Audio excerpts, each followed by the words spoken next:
Hi மக்களே, thank you so much for வாட்சிங் this recipe. எப்பயும் ஒரே மாதிரியான தேங்காய் சட்னி செய்யாமல் கொஞ்சம் வித்தியாசமாக உடுப்பி ஹோட்டல் ஸ்டைலில் நம்ம இன்றைக்கி தேங்காய் சட்னி செய்ய போகிறோம். ரொம்பவே டேஸ்டியாக இருக்கும். முக்கியமான இன்க்ரீடியன்ட்ஸ் எல்லாம் ஒன் பை ஒன்னாக ஆட் பண்ணியிருக்கேன். வீடியோவை ஸ்கிப் பண்ணாமல் பாருங்கள். இப்போ ஒரு கடாய் வச்சுக்கலாம். கடாய் ஹீட் ஆனதும் 2 டேபிள் ஸ்பூன் அளவுக்கு நிலக்கடலை ஆட் பண்ணிக்கலாம். கடலை நல்லா வறுபடுற வரைக்கும் நல்லா வறுத்து விட்டுக்கலாம். இப்போ இதை ஒரு பவுலுக்கு மாற்றி வச்சுருங்க.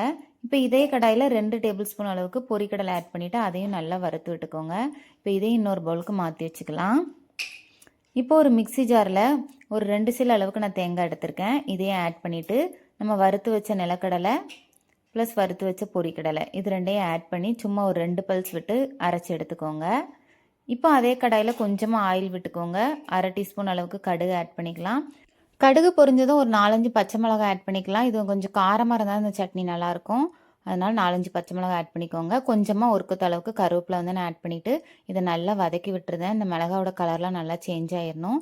இப்போ இதை அப்படியே ட்ரெயின் பண்ணிவிட்டு அந்த சட்னி நம்ம அரைச்சி வச்சுருக்கோம் பார்த்தீங்களா, அது கூட இதை ஆட் பண்ணிக்கலாம். இது கூடவே ஒரு சின்ன அளவுக்கு இஞ்சி நான் ஆட் பண்ணியிருக்கேன். அதுக்கு முன்னாடி நம்ம சேனலில் உள்ள ரெசிபிஸ் எல்லாம் உங்களுக்கு யூஸ்ஃபுல்லாக இருந்ததுன்னா மறக்காமல் நம்ம சேனலை சப்ஸ்கிரைப் பண்ணிடுங்க. இது கூட சின்ன நெல்லிக்காய் சைஸ் அளவுக்கு கொஞ்சமாக புளி ஆட் பண்ணிக்கலாம். இந்த சட்னிக்கு தேவையான அளவுக்கு உப்பு ஆட் பண்ணிவிட்டு இது கூடவே ஒரு கொத்து அளவுக்கு ஃப்ரெஷ்ஷாக உள்ள மல்லி இலையை இது கூட ஆட் பண்ணிக்கோங்க. இப்போ இதை சட்னி பதத்துக்கு அரைச்சிக்கலாம். தேவைப்பட்டால் கொஞ்சம் தண்ணி சேர்த்து அரைச்சிக்கலாம். நம்ம நிலக்கடலை பொரிகடலை இதெல்லாம் ஆட் பண்ணியிருக்கிறதுனால சட்னி ரொம்ப கட்டியாக தான் இருக்கும். இது உங்களுக்கு தேவையான அளவுக்கு தண்ணி இது கூட ஆட் பண்ணிக்கோங்க. இந்த ஸ்டேஜ்லேயே நீங்கள் உப்பு ஆட் பண்ணி நல்லா கலந்து விட்டுருங்க.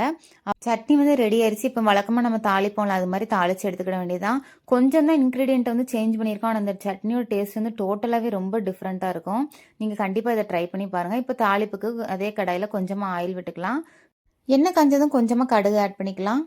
கடுகு பொரிஞ்சதும் கொஞ்சமாக உளுந்தம்பருப்பு கொஞ்சம் கருவேப்பிலை போட்டு தாளித்து விட்டுக்கலாம். இந்த சட்னியை கண்டிப்பாக நீங்கள் ட்ரை பண்ணி பார்த்துட்டு உங்களோட ஃபீட்பேக் என்கிட்ட மறக்காமல் ஷேர் பண்ணுங்கள். ரெசிபியில் எதுவும் டவுட் இருந்தாலும் கமெண்ட் செக்ஷனில் போடுங்க, நான் கண்டிப்பாக ரிப்ளை பண்ணுறேன். சட்னி தாளித்து கொட்டின பிறகு உடனே நம்ம ஃப்ளேம் ஆஃப் பண்ணிடணும். இது கொதிக்கவே விடக்கூடாது.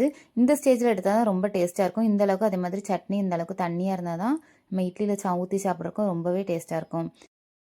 இந்த உடுப்பி ஹோட்டல் ஸ்டைல் தேங்காய் சட்னி உங்களுக்கு பிடிச்சதுன்னா மறக்காமல் நம்ம வீடியோக்கு ஒரு லைக்கை போட்டு விட்ருங்க. தேங்க்யூ ஸோ மச் ஃபார் வாட்சிங்.